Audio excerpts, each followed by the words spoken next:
Fairy tales are short stories that feature fantasy creatures like dwarfs, elves, fairies, giants, gnomes, goblins, mermaids, trolls, or witches. Since the 19th century, fairy tales are considered as children's literature, but before that, adults were the audience of fairy tales just as often as children.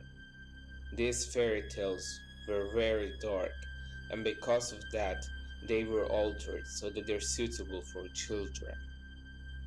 In this episode of Simply Bizarre, we'll take a closer look at original versions of well-known fairy tales.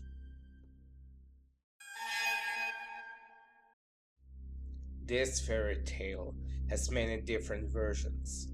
The one that was popular for a long time involves the wolf eating both Little Red Riding Hood and her grandmother, and while he sleeps, a hunter cuts open his stomach with a pair of scissors, saves Red Riding Hood and her grandmother, and then fills his stomach with rocks before stitching it back together.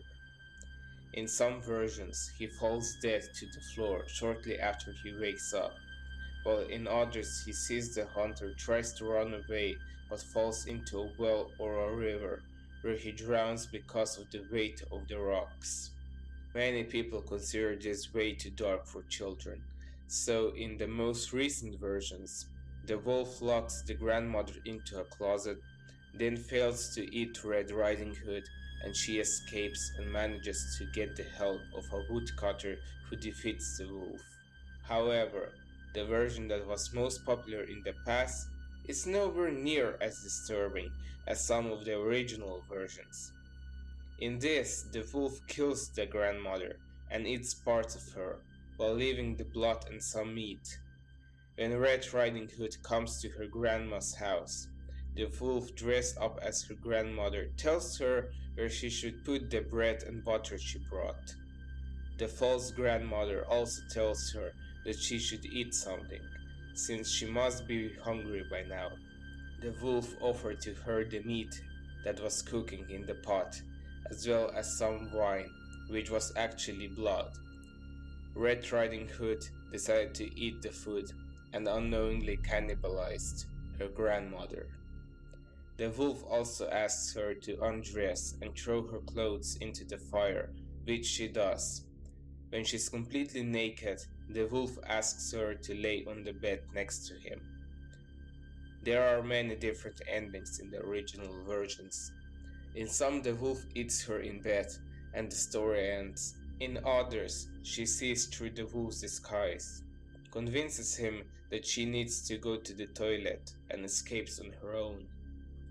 The first printed version of this fairy tale is by Charles Perrault.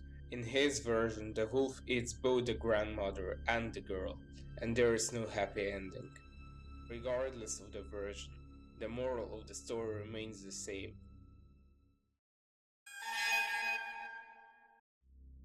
Unlike with most fairy tales, it's not the first version that is dark, but it's actually the version published by the Brothers Grimm.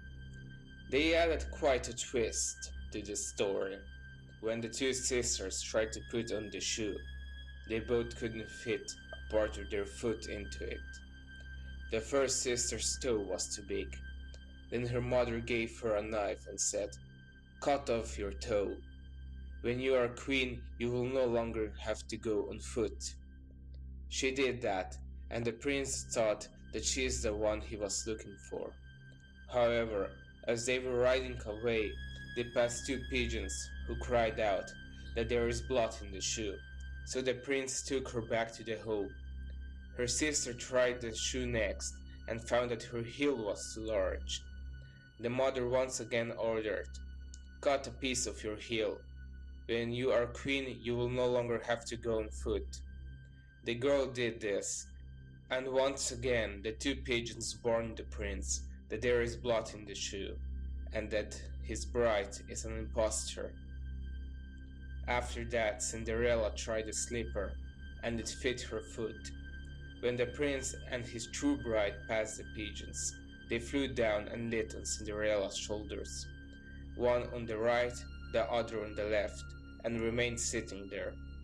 When the wedding with the prince was to be held, the two false sisters came, wanting to gain favor with Cinderella and to share her good fortune. As the bridal couple walked into the church, the oldest sister walked on the right side and the younger on their left side, and the pigeons pecked out one eye from each of them. Afterwards, as they came out of the church, the older sister was on the left side and the younger one on the right side, and then the pigeons pecked out the other eye from each of them. For their wickedness and falsehood, they were punished with blindness as long as they lived.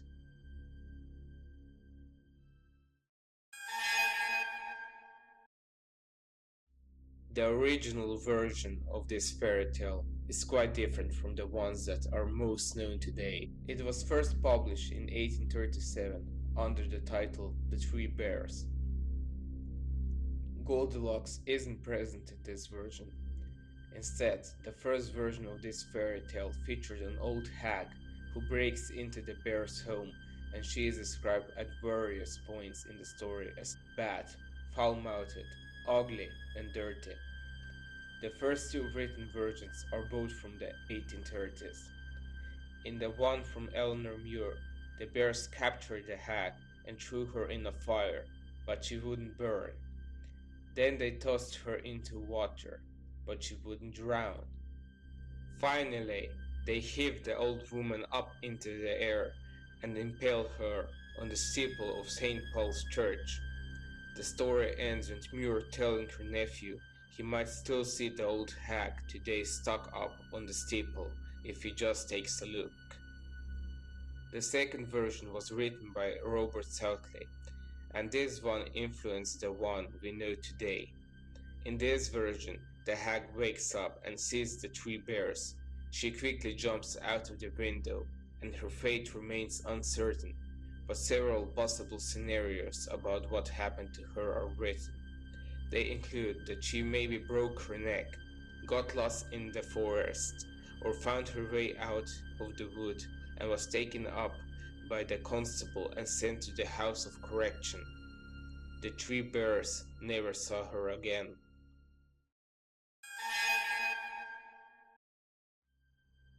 The most common versions of this fairy tale are almost completely different from the original. It's based on an Italian fairy tale whose title is Sun, Moon, and Talia. There are a few different versions of this fairy tale, but none of them feature good fairies. Instead, a group of wise men tells the future of the king's daughter, and so the king learns that she is going to die because of a splinter of flax. The king orders that no flax or hemp should ever enter the castle. Yet after Talia grows up, she comes upon an old woman spinning the thread, and she drops to the ground, apparently dead.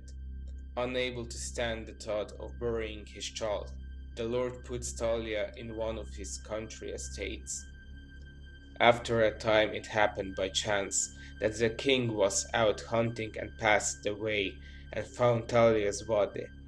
He tried to wake her up, but it didn't work.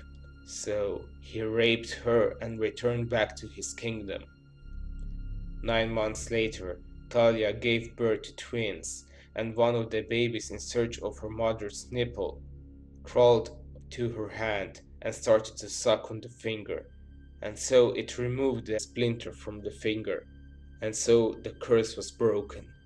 Shortly after that, the king returned and found Talia awake with two children.